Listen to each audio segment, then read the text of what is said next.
2023 में कब है गोधन? 13 या 14 नवंबर। क्यों देती हैं बहनें अपनी भाई को गालियाँ?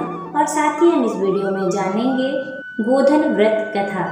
दिवाली के दूसरे दिन भाई बहनों के नाम किया गया है। इस दिन भैया दूज और गोधन कुटाई मनाई जाती है। इस साल गोधन 14 नवंबर 2023 दिन मंगलवार को मनाया जाएगा।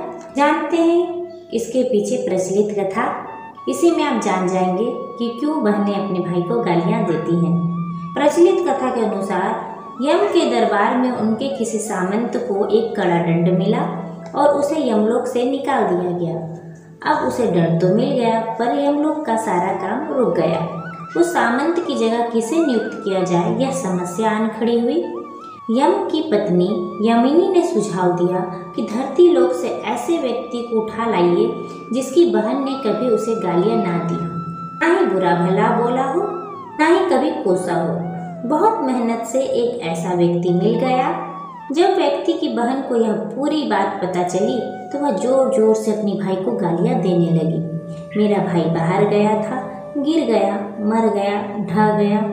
बहन का भाई यम के हाथों से छूट गया।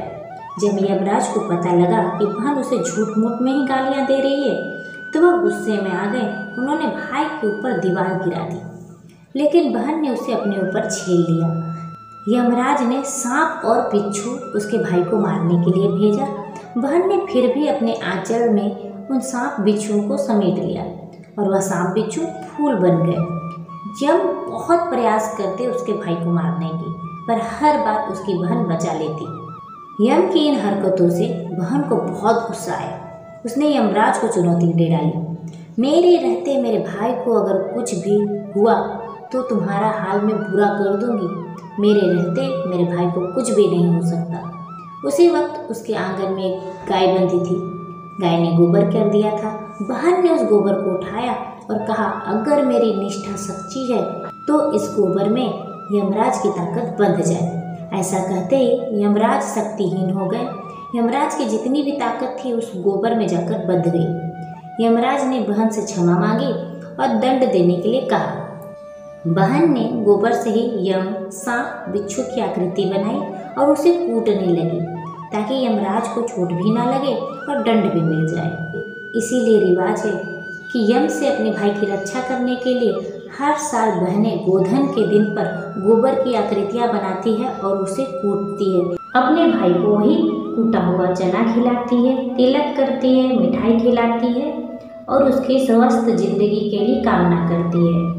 इसके साथ ही उसने जिस मुख से गाली दी थी, इसीलिए वह अपने जीभ को रेगिनी का कांटा कहा जाता है। उस कांटे से अपने जीभ को 5 बार गड़ाती है और गड़ाते हुए कहती है कि जिस मुख से मैंने अपने भाई को गाली दी थी उसी मुंह में कांटा गड़े। आई होप आपको यह कहानी बहुत ही अच्छी लगी हो। कमेंट में हर हर महादेव लिखना ना भूलिएगा। Thanks for watching.